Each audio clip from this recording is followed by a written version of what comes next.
on this plenary of policy champions, where secretaries in government departments are driving startup policies in various states of India. In this session of National Student Startup Meet of 2020, I am glad to welcome Chairperson IHAB and Principal Secretary, Higher and Technical Education, Anju Sharma Madam. I am also glad to welcome Sri Jayesh Ranjan IAS, Principal Secretary, Industries and Commerce and Information Technology Department, Government of Telangana, and Sri Satyabrata Sahu, IAS, Principal Secretary, MSME Department, Orissa. He has also worked in Rural Development, Rural Drinking Water, and National Highway Department as Joint Secretary and Additional Secretary at the Center. And I am glad to welcome Selvi Apurva, IAS, Principal Secretary, Higher Education Department, Government of Tamil Nadu. Today, this special session has been convened as a platform for all you policy makers who have done wonderful work in the field and for sharing notes. And we all know that student startup policy in the Gujarat is aiming to increase pipeline for these startups by connecting. You have gained a lot from the various and interventions that you all any conversation from all the eminent dignitaries present today. Thank you very much for joining us today. Thank you so much, sir, for your welcome address. May I now request Sri Satyabrata Sahu, Principal Secretary, Industry, MSME Department, Government of Gujarat, to address us and share us how Odisha is driving innovation and startup ecosystem in the state. Thank you very much. First of all, let me congratulate Anju for organizing his my batchmate and Principal Secretary Higher Education and Technical Education, Government of Gujarat, looking after this sector also startup in Gujarat state. So which is the leading state in the country. So thanks Anju for inviting me for this National Student Startup Meet 2020. And I am seeing so many young faces, so I'm quite excited. I also welcome Apurva and Jayesh and all other colleagues from different states, the principal secretaries who are participating in this mega event, National Student Startup Meet 2020. I am also in charge of School and Mass Education Department, School Education Department. So there is an urgent meeting at 3:30. So I'll be forced to leave this webinar by, let's say, 3:15, 3:20. But before I leave, let me tell what Odisha is doing.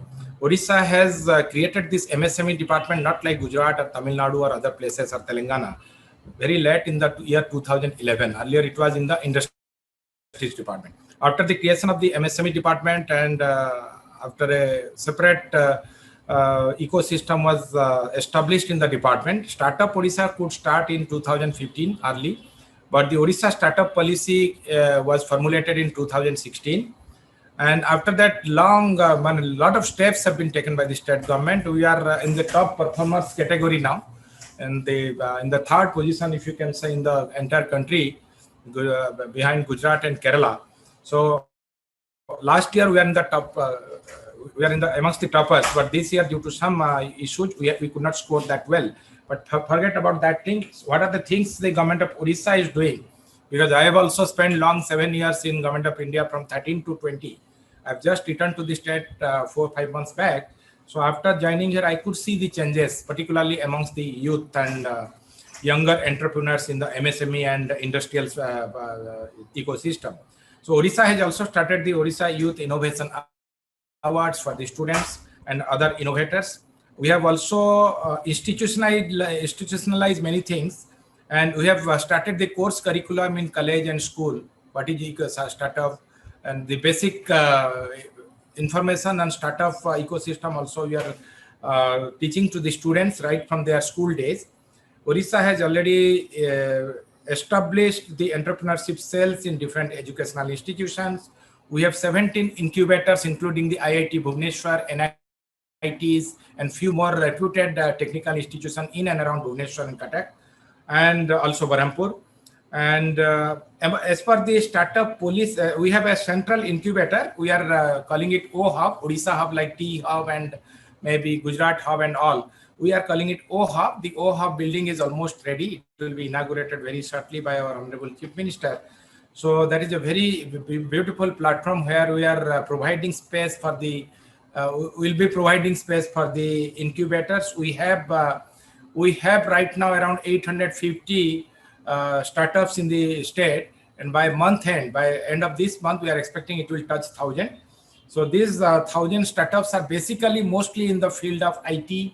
Around 30% are in the field of IT, another 20% in the field of health and biotechnology, another 15 to 20% in agriculture and allied sector like this. So basically IT and biotechnology and health, 50% of the startups are working. They've done good products also. So just we want to focus on them, and we are formalizing their business with Government of Odisha various departments. So the state procurement policy has been designed in such a manner so that startups will be attracted, and the business they will get from the government departments. That is one thing we are doing. As per the policy also, we are providing monthly sustenance allowance to the tune of 20,000 per month for 12 consecutive months. Product development and marketing grant, we are giving up to 15 lakhs. We are subsidizing the space in the O-Hub. The O-Hub is a beautiful building in the Info City area, the prime location in Bhubaneswar city. They are in throwaway price, in a very just nominal price. We'll put up these product development and marketing, incubation and startup people there in a very beautiful place. We have developed that. And we are also doing these awards, innovation awards amongst the youth. Rupees 50,000 at idea stage, 1 lakh is given for the prototype, and rupees 3 lakh is given for the commercialization of any particular item or product. So we have planned successfully to involve the non-resident Oriya entrepreneurs in and around the globe, not only in and around the country as well as across the globe, so that they will mentor and give handholding support to the local startups. Most of these young boys and girls who are doing startups are there from the NITs and local IITs, some of the technical institutes of the state, and they need some support. So that we are doing through the non-resident Oriya entrepreneurs. We are staying either in the country or outside the country. It has also been able to, we have also been able to galvanize and the student community in innovating for the local problems through sector-specific hackathons. We are also organizing the hackathons at regular interval. So that is also creating interest amongst the youth. Then which are the areas where we would be focusing in the future? The first thing is Odisha has been a top destination for foreign direct investments and domestic investments, in the particularly in the mineral sectors, in the port sector, because we have a long coastline of 480 kilometers. We have almost all the minerals in the country, whatever is available, we have in Odisha. We have huge deposits of iron ore, we have huge deposits of bauxite, we have maximum deposits of chromite. All these things are available. So mines and mineral-based industries we are focusing. So our ecosystem, investment ecosystem, is based on targeted towards that, and the startups should also focus on that. That is our aim.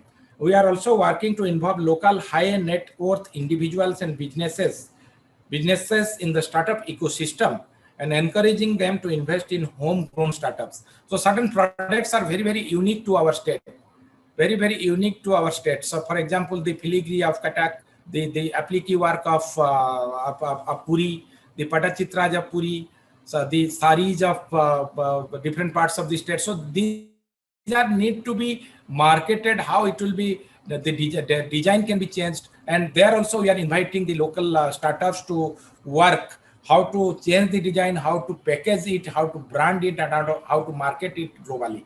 So these are few ideas we have in mind. So far the future of ecosystem of startup is concerned, I'm really happy that my officers will be joining in this meeting after I leave. So I will ask them to listen the success stories of all other states like Telangana, who have been very well. I mean, Gujarat is the leading state. So you want to listen and learn from your successes and your stories, because cross learning is the best thing what we can do if India will be seen as a overall hub for startup ecosystem. So with this remarks from my side, I would again thank Anju and the team and the organizers for inviting me to this webinar. Thank you very much. Thank you so much. Thank you, Satyabrat. Thank you so much, sir, for sharing the end-to-end ecosystem building efforts of Government of Gujarat. May I now request Sri Jayesh Ranjan sir, the Principal Secretary Industries and Commerce and Information Technology of Government of Telangana. He has played a very critical role in shaping the ecosystem in Hyderabad and around. Sir, we will love to listen to you. Thank you. Thank you very much. Good afternoon to fellow panelists. Greetings to all the participants, all the attendees. It's a matter of great honor to share the experiences of Telangana when it comes to promoting innovation and entrepreneurship amongst students. So I'm sure all of you know this, that Telangana is a new state. It came into being in 2014. And after the state came into being, we took a very conscious decision that Telangana will be a state which will be technology enabled. We will encourage the adoption of technology in multiple government programs, government activities. And obviously, as we all know now, that lots of very path-breaking, very transformative technology these days is the outcome of startup activities. So right from day one, that is in 2014, our government took a very clear and a very conscious stand that we must do everything to encourage startups, to encourage innovation, to encourage entrepreneurship. And therefore, we have done a number of things. One is that much before programs like Startup India, etc., became prominent, we came out with our own innovation and startup policy. And this policy has been received very, very well. It has earned lots of appreciation for two reasons. One is, see, in India, we have all kinds of policies. I mean, there are so many great policies. But most of the times people complain that these are very intentional kind of policies, very aspirational, very motherhood kind of policies. They make very good kind of assurances and promises, but very little of that gets implemented. So in Telangana, when we were preparing the policy on innovation and entrepreneurship, we took a decision that it will be based on the actual problems which startups face. And so therefore, it will be a very practical and a very implementable policy. So this was one very key decision which we took. And then the second nice thing which we did in Telangana was to create various institutions. So just as Mr. Sahu spoke about the O Hub, we have T Hub in Telangana, which today is the country's largest tech incubator, occupies almost 80,000 square feet of space. And coincidentally, I mean, I'm glad that I'm getting a chance to share this. In a matter of 2 months, the second phase of T Hub will be ready, which will be 5 times bigger than this. So as I said, T Hub at 80,000 square feet is already the biggest, but what we will be developing now is 5 times bigger than the biggest. So you can imagine the kind of support and mentoring and curating that is possible for startups. And then we have developed other institutions, like there's an incubator only for women entrepreneurs that is called V-Hub. There's a incubator only for hardware people who are into prototyping, into making, that is called T-Works.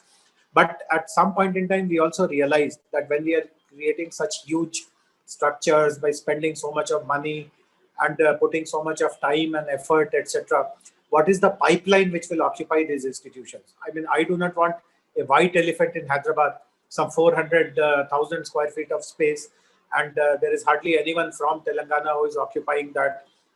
People from all over the country, all over the world are flocking to it. And obviously, there is no one from within the state. Not to say that T-Hub and second phase and V-Hub, etc., are not having a national character. We welcome startups from everywhere. But we also want to encourage our homegrown people. So when we were looking at the scenario in this way, we realized that one very important pipeline of supply of potential entrepreneurs are our colleges. And this is where this idea came that we must start very concrete programs to promote entrepreneurship and innovation for our colleges. And therefore, we took two decisions. One is that we created a separate institution which will work for promoting entrepreneurship and innovation in colleges. We called that institution is called TASK, Telangana Academy for Skills and Knowledge. And the second very important thing is, which is true of other institutions also, like T-Hub, T-Works, V-Hub, etc. And it is true for TASK also, that in our government, right from the time the state came into being and we started setting up these institutions, we are very, very clear and very conscious of the fact that the best talent to run these institutions does not necessarily lie within the government. In fact, there is much better talent, particularly in these sectors, which lies outside the government. And we have had no hesitation at all in bringing that talent from outside the government for these institutions. So, for example, I spoke about TASC. Now, the CEO of TASC is a person who has worked for many years on skilling and entrepreneurship initiatives, leading leading private sector organizations. And before he joined TASC, he was heading the NASCOM Foundation nationally throughout the country. Similarly, the T-Hub CEO, the V-Hub CEO, the T-Work CEO, they're all talented people who have a very stellar track record and who are all from the private sector. So these three things, policy, institutions, and talent, this combination, in my opinion, has worked very well in Telangana. And once TASC and a talented pool of people in TASC have taken up this responsibility, a lot is happening in promoting student-led entrepreneurship, innovation. So in multiple colleges in Telangana, we have almost 250 plus engineering colleges and large number of professional colleges, graduation colleges, polytechnics, etc. So all of these are empaneled with TASC.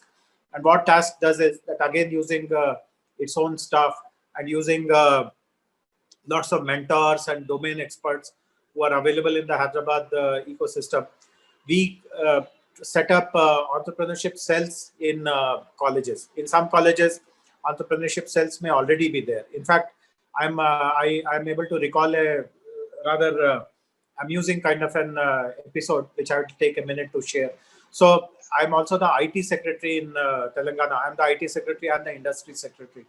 So as the IT secretary, I get lots of invitations to visit colleges, address their students, participate in their annual day functions or some IT day and stuff like that. And typically when I go to some college, they also show me around that this is our lab, this is our classroom. And invariably, I am led somewhere where I see a door on which a board hangs which says Entrepreneurship Cell or EDC. And 99% of the time, the door is closed, the door is locked. And I saw it once, I saw it twice, I saw it 4 times, I saw it 8 times. And then I got curious that why is it that every college has one entrepreneurship cell, but the door is always closed of that entrepreneurship cell. And then someone told me that there is some AICTE or some UGC program that if you have an entrepreneurship cell, you get some 3 lakhs more or 4 lakhs more or something. So, I mean, things had become rather farcical, that just to get those 3-4 lakhs, I create a room, I put a board there, but nothing happens behind that door. So all that has changed now in Telangana. We have we have conducted boot camps for faculty members from these colleges. Principals have identified good faculty who have that flair for entrepreneurship, because teaching entrepreneurship is not easy. In fact, the credibility of someone who is teaching entrepreneurship gets established right on minute 1. If you are a non-entrepreneur, if you are just speaking through your hat without meaning anything or without understanding anything, you are caught instantly. So obviously the people who will run these ETCs or the entrepreneurship development cells, they have to be people of strong background, good, etc. So we have been very fortunate in doing that. One last thing that I wanted to share is that we have also used a very good program, and maybe all the other states who are here, perhaps this can be a good takeaway for them. See, in the engineering colleges, typically you have to do a student project in the last year or sometimes in the 3rd year, or sometimes both in the 3rd year and 4th year. And what my experience has been that, and incidentally for the last year and a half, I'm also a vice chancellor. I'm the vice chancellor of the Technology University in Hyderabad that is called JNTU, the Jawaharlal Nehru Technology University. And there are 240 colleges affiliated to us. We are both a teaching body as well as a degree granting body. So in my own colleges and in the affiliated colleges, what has come to my knowledge is that this project work is taken very, very lightly. I mean, students also just think that this is a course for which if I get some 30 marks or 40 marks, that is good enough. Faculty also do not demand any very high quality or any original or innovative work. In fact, there are rumors, I hope these rumors are not true, but there are rumors that outside certain colleges, project reports are sold actually. You pay some 1,000 rupees, you get some old project report, you change your name, you put your name, and so everything is a big sham, so to say. So what we have done is that we have introduced a very interesting program, which is called Technology Entrepreneurship Program. And in all these colleges who are enrolled with us, we guide them how this student project can be converted into a full-fledged business plan. So don't submit something just for 40 marks or 50 marks or as a formality. Convert your project into a business plan idea. And we have started associating teachers from business schools for this program. And as all of you would know, the best business school of the country is located in Hyderabad, which is the Indian School of Business. Anjuji may not agree. She may feel that the best is located in Ahmedabad. But I would still go and say that the best is located in Hyderabad, the Indian School of Business. So ISB professors actually mentor the students who are preparing their college project into a full-fledged business plan. And for the last 3 years, we have run this very successfully. We take 200 students, and these are not from the best engineering colleges. I mean, they are not from, obviously, from the IITs and triple ITs and BITS and all. They are from colleges which are affiliated to my university, the JNTU. And these are not the best colleges. So these are rural colleges, 2-tier, 3-tier location colleges. But the kind of work the students do once they get this kind of guidance and hand-holding and all that, that is phenomenal. So I feel that the pipeline to supply good talent, which will tomorrow occupy places like the T-Hub, O-Hub, and multiple other incubators who can potentially become unicorns, founders of unicorns at a later point in time. They all have to do this journey from a very early stage. And colleges, of course, are the best grounds to prepare them and give them that flair of entrepreneurship and innovation. So I'll stop here, but I'll be very keen to listen to experiences of Tamil Nadu, Gujarat, and other participants also. Thank you very much for giving me this chance. Thank you so much, sir. Thank you, Mr. Ranjan. Thank you so much for explaining in detail how Telangana has a very visionary approach of building the innovation and ecosystem. May I now request Madam Sylvia Apurva, Principal Secretary, Higher Education Department, Government of Tamil Nadu, to share how innovation and startup efforts are being scaled up and implemented in one of the most progressive industrialized state called Tamil Nadu. Good afternoon, everybody. No, actually, I joined here to listen to the success stories of the others than more than to talk about our story.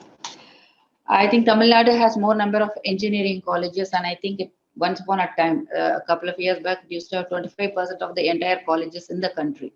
We used to have around 600 and odd colleges. Now we have around 500 and odd engineering colleges in Tamil Nadu. So engineering education is an important part, and Tamil Nadu being one of the leading industrial state, that is also one reason why most of the industries come here, because the talent is available. And we also have large number of polytechnics also to support the system. As far as the startups are concerned, I think it's more than the universities, the government which supports them through the MSME department. We have very attractive schemes for the students, whoever wants to come and start us. We have something called a Entrepreneurial Development Institute, which comes under MSME, which follows a voucher systems, and they encourage the startup companies to come up also. Then we have something called a New Entrepreneur Development Scheme, where we give 25 lakhs subsidy, and the loan is given up to 5 crore rupees to set up startups, new industries. And also we have some incubation centers. So normally our universities have tie up with these kind of organizations, and then they translate it into a commercial venture. More than that, and also our universities also are doing very well. They have the field of avionics, and in the field of medical instrumentation and others. They have MOUs with various other organizations, and the startups are really doing well here. So apart from that, I think it's just a general story for everyone. So I would like to listen to all of you more. Thank you very much. Thank you so much, madam. May I now request our Principal Secretary, Higher and Technical Education and Chairperson of IHUB, Anju Sharma, madam, to share the story of Gujarat Innovation and Startup Ecosystem, particularly driven by the Higher and Technical Education Department. Thank you so much, Hiranmay. My colleagues, Shri Satyabrat, Jayesh, Madam Selvi Apurva, Hiranmay, Nagarjan, and all the viewers. It's always a pleasure hearing the experiences of my counterparts in the states like Telangana, Tamil Nadu, Orissa. And every time we get to learn from you people. One of the biggest opportunities that I see in these kind of events is that we people come to know a lot about what is happening. And it's never that you cannot learn. One can always learn from the other person, because sometimes one is good in something, not doing so well in the other thing, and just like that.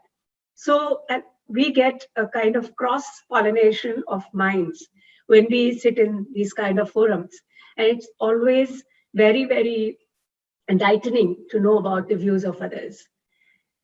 Gujarat has a slightly different story, and how when we are talking to Orissa, it's Department of MSME. When we are talking to Telangana, it's Department of IT. When we are talking to, of course, Selvi, who are just wanting to make an entry into it. In our case, as Mr. Ranjan highlighted the issue of pipeline, we realized it very early that we will have to build a very strong pipeline for our startup system. Because unlike Telangana, Karnataka, and Chennai, we did have a very strong private IT sector, which was take up on its own. And in the IT sector, much of our talent was going to Bangalore or Hyderabad. So we wanted to create a pipeline for our own system, which is so robust that we are able to harness this pipeline to strengthen the startup system in the state and convert our job seekers into job creators. So that would help us in two ways. One is that it will solve the employment problem for our graduates. And at the same time, it would also bring in the startup revolution on the industry and the MSME side. So with that thing in mind, we got the Higher and Education Department got the blessings of our Honorable CM to have a student startup and innovation policy. And of course, at that time, we were the first ones to do it. So all kind of eyebrows were raised. Why do you need a separate student startup and innovation policy when we already have a policy for startups? But we were able to convince that this is primarily in the pre-incubation phase. So in Gujarat, what we've done is that we are clearly, of course, that demarcation is not very clear, but then everyone knows their territories, that we are in the pre-incubation stage, and the Department of Industries and Science and Technology, they operate mostly in the growth stage or in the post-incubation stage or in the incubation stage. But our main work is to feed the industry and the science and technology startup policy to provide them the startups, which they can then support to bring up. So as a part of that, Industries Department, as you may have already aware, we have iCreate, we had so many incubators. And fortunately for us, most of our incubators were in academia. So it was slightly easy for me to kind of give a boost to the whole thing, because though some of the bigger institutions were having incubators, most of our government institutions, even the private universities, didn't have the incubators. And even now, some of them don't even have the incubators now, though they are doing very well, but they don't have a full-fledged so-called incubator. So through the student startup innovation policy, we started this pre-incubation startup ecosystem concept, and we started funding. We started providing the funding for prototype support. Actually, as Mr. Ranjan said, that they are converting the projects into viable projects. So we did it in a different manner. What we said that, okay, out of various projects, you get those projects which have a potential for patenting and which also have the potential for converting into a startup and give all the fund for that. So we support the prototyping on an average of rupees 2 lakh. Up to rupees 2 lakh, the institution can sanction on their own. We don't interfere. Why you have funded this? Why you have not funded this? How much have you given? We do not. And we've tried to make the system very flexible. And beyond 2 lakh, it's iHub that scrutinizes the proposals. And now we have sanctioned 16 projects for giving support beyond 2 lakhs also.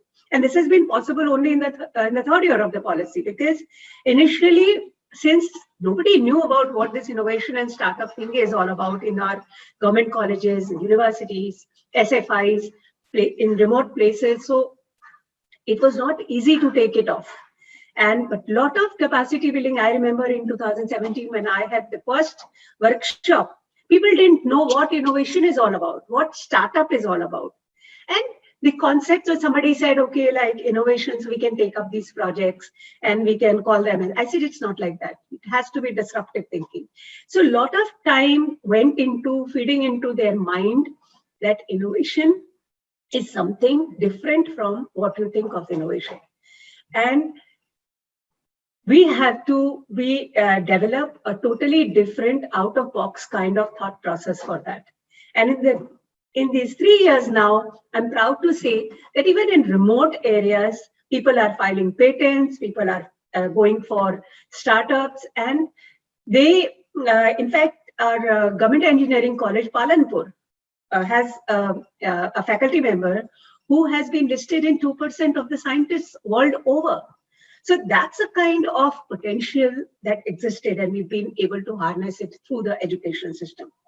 As a part of the policy itself, then we created iHub. And the most important part that iHub does, because incubation is something which is being done very well in the private sector also. And we said, okay, let us not get into this innovation, this incubation thing much.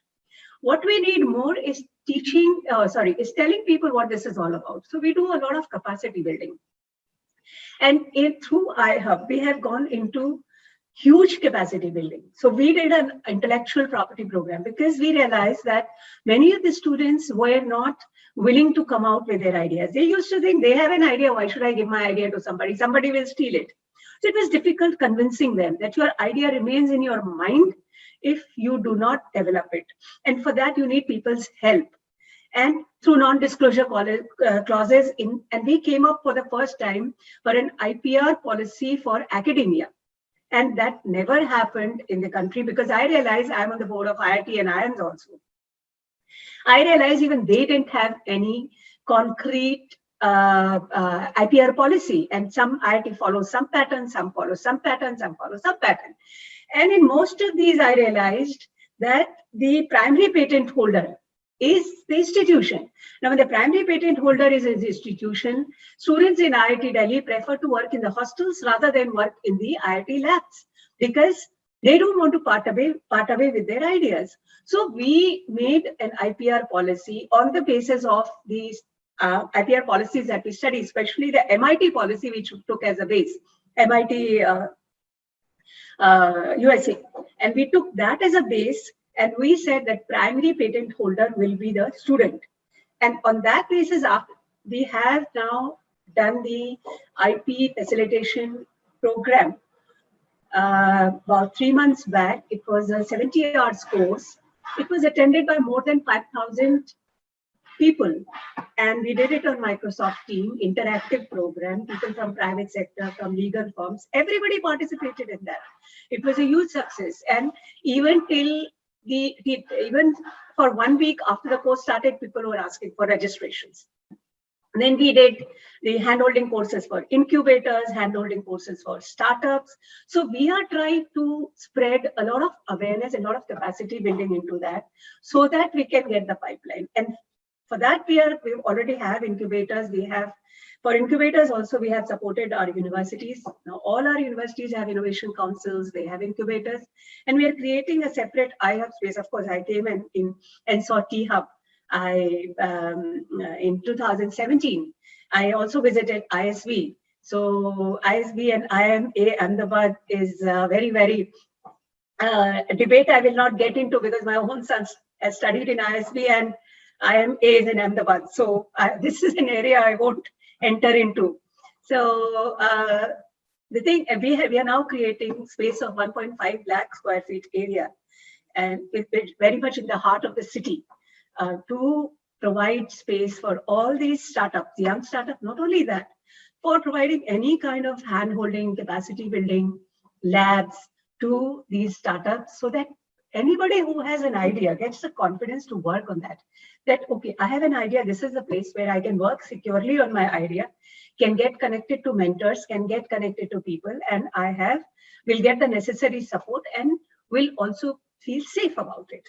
So all that we've been working on, and that's really paid us a lot of dividends.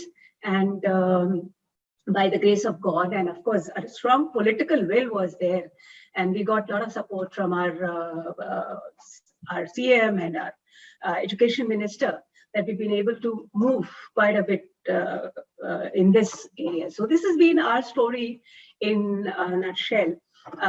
I really like the ideas of Satyavrat. In fact, this is one thing that I've been trying to attempt of curriculum in schools on entrepreneurship and innovation, because I've also been realizing that we have to start early. So we started a Startup Bloom program. In Startup Bloom, we started organizing boot camps for schools. So colleges will organize a boot camps for school kids. And now in Gujarat University, we have also started something like a Children Innovation Center and a Children Innovation Festival we do every year. So this is also supported by UNICEF. And again, I would also agree with Jayesh Ranjan very, very strongly. And that's what one thing I learned when I came to T-Hub, is that we need to bring in talent from the private sector. And that thing I got thoroughly convinced by that when I visited T-Hub, and I said, like, my system will have best of the people from outside. So we have made a very, very flexible kind of system. As in, no CEO, nothing. In fact, I'm most willing, I'm trying so many people to take over the position of chairperson iHub also. But 2 or 3 people I have contacted, they have regretted. And so CEO iHub, of course, Hiranmaya is a totally private sector person. And the entire iHub is private sector, totally. We try to get talents from outside, because we don't want to get into that thing of RRs and CRs and all that. It has to be a very flexible system. If you have a drive, if you want to contribute, if you want to work, the entire space is yours. Come work with us and take the dividends and grow with us. So that's what I learned there, and that's what I'm doing it here also. I thank all of you to have joined on this platform. This will be a great learning to whosoever is seeing it, and also for all of us mutually, and especially for me. Thank you so much. Thank you so much, madam, for elaborating in detail how Gujarat is creating a strong innovation pipeline for the entire ecosystem. May I request Mr. M. Nagarajan, Commissioner of Higher Education and Honorary Director, Executive Director of iHub, to summarize the conversation and also take few questions. Yeah, I think before I summarize, I would like to just pose one question to Jayesh sir and probably one question to Apurva madam also. Sir, what would be the ideal role of government as an enabler or driver in the startup and innovation ecosystem? You have had mentioned some points about bringing in private sector talent and all that. What could be the further enabling role that a government could play? What do you think on this? See, in my opinion, after the policies prepared by the government, the institutions are created, the talent is brought, the government still has a role. It is not that we have washed our hands off. So one is that we have to provide lots of support to these institutions, lots of connect which the government can still provide to the startups. In fact, again, it's a nice coincidence that we are having this conversation yesterday. We are having this conversation today. Yesterday, the Chief Secretary of our state, along with a group of 10 principal secretaries, he came to T-Hub and he spent half a day, and we had selected 30 startups who had some kind of solution or potential product that would have been of use to different government departments. So we had startup pitches. So almost 4 hours interaction with 30 startups. And the health secretary found some ideas to be very exciting. The education commissioner, who is your counterpart in Telangana, he got excited by some ideas. The agriculture secretary found some things to be used. Finance secretary was there, and so on and so forth. The transport secretary was there. Of course, I was there. So all of us found, and chief secretary, after every presentation, kept thinking of more and more opportunities which we can create for those startups. So that role of the government, and in Telangana, this is actually a part of the policy. The Telangana policy says that if a homegrown startup has a product or a solution which is of relevance to the government, then we guarantee that we will be the first customer. So this interaction yesterday was as a part of that program. Another thing which the government has done, which we call GMP, Government Mentorship Program. We have introduced it in the police department. So police department actually gives challenges to the startups. And then once, let us say 10 startups show some inclination in solving that challenge, then they are attached to some police officers who guide them on what to do, and so on and so forth. So placing orders, giving them lots of support. Another thing which we have done in Hyderabad, which I'm sure is required in cities like Ahmedabad and Chennai and Delhi, Bombay, etc. See, in all our big cities, we have multiple institutions. Hyderabad, for example, has more than 45 plus R&D institutions of international, national level. You may be aware that the entire defense R&D setup is in Hyderabad. For agriculture, we have some phenomenal institutions. For life sciences, we have some phenomenal institutions, and so on and so forth. But what used to happen was that the doors of these institutions typically would remain closed for a startup. If a startup has to go and approach a defense lab and ask for help with some equipment, or if a startup who is doing some research on life sciences has to go to, let us say, CCMB or IICT and ask them for some help with some molecule, etc., that would be a very Herculean task. A startup will never be able to do that by himself. So what we have done in Hyderabad is created a body called the RICH, Research and Innovation Circle of Hyderabad. And all these R&D institutions have been brought on this common platform. And their doors are now opening very, very easily for startups. So still many things which the government can do. It is not to say that by bringing outside talent, government can just hand over everything to them and our job ends. I mean, our job in some ways definitely ends, because we want these institutions to be very autonomous, and the outside talent, the CEOs whom we have brought, we want them to run the show completely independently without the government micromanaging them or over-regulating them. But there are still lots of supportive activities which the government can play, the facilitating role, if you are serious about encouraging entrepreneurship and innovation. If you are non-serious, then even if you do nothing, there's nothing to kind of complain about. So this is my take based on Telangana experience of the last 5-6 years. Thank you, sir. I think government has a very balancing role there of not getting too hands-on and not letting the things too loose. So that kind of orchestrating role that a government has to play, you have certainly put it out today. Thank you so much for the answer.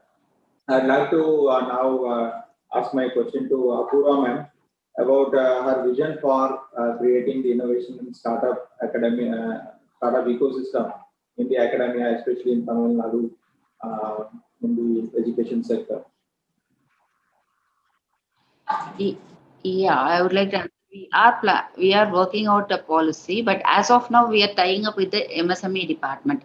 As you stated earlier, it is better to work in a government handholding, because it's a lot more easier for them to get all their clearances and other things. And academic, it just gets restricted. Basically, the intellectual input can be given by the academia, but the practical difficulties of organizing things are finding a space, because I mean, the universities, they have space restrictions.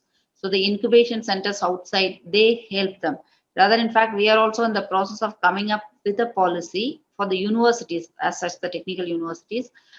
And we are working on it. But I think the most important is the role of the government, because government has to handle them. Then only they can really, I think they can stand up and then start surviving. So that would be my answer to that. Thank you, ma'am. I think that's the way forward, because we are also at iHub now working with MSME department and even industries department, various chamber of commerce and industry clusters to get their problem statements and co-create solutions on that. Thank you so much for the answer. Now we are almost at the end of this session. Before I like to do a summary, if there is anything any other panelists would like to mention, or I would like to take the honor of summarizing the discussions today, especially from Odisha, how they had given importance to local products and local strengths and circumstances. And Telangana, being a very early starter and pioneer in this field, has have a very diversified approach in looking at various options now. It's good to see that Telangana is also trying to bridge the gap between traditional livelihood options and sectors, and also having a very inclusive approach to entrepreneurship. And Tamil Nadu, where Madam has mentioned about collaboration with MSME as a departments. So, as an observer and an young officer, all the four perspectives that the four states bring in today brings in a lot of insights, which I feel is that, like, having a very localized approach and giving importance to the traditional strengths of the state, and not getting carried away by the definitions of startups and valuations that are generally written on papers and that find the headlines. So it's pretty satisfying to know that all the government officers, the policy champions, are doing a very grounded work, which is relevant to their own states. And even in iHub and through the student startup and innovation policy, we are trying to provide a pre-incubation pipeline where we are creating, not just in terms of infrastructure and hardware, but the software part of the ecosystem, which we want to call it, which is like the connecting the student through the academia and facilitating and aggregating at the state level, and then enabling them a platform of interaction with the real problem stakeholders, that is the state problem statement holders, that is the industry and all that. Especially in the recent call for toy challenge, toy industry self-reliance by Honorable Prime Minister has been another focus area, and energy and different other sectors, including defense, has also been a focus, especially in Gujarat. So the takeaway and learning here, I would like to summarize in 3 words, is that having a localized approach and playing on local strengths, having an inclusive and diversified ecosystem, and creating windows and platforms for interaction with MSME and industry. These are some of the things that different states are working at with their own flavors. And I'm extremely thankful on behalf of iHub and Education Department, Government of Gujarat, for all the eminent secretaries here today who have shared their experience, especially of the states. Thank you very much, everyone, for being here. And I extend a very warm thanks.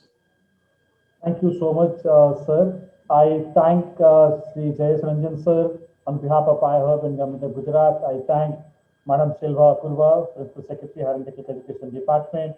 I also like to extend a thanks to Anju Madam, who is the host of this entire program, and also the person behind the Student Startup and Innovation Movement in the state of Gujarat. I also like to thank Satyavrat Sahuji and his entire team in Government of Odisha.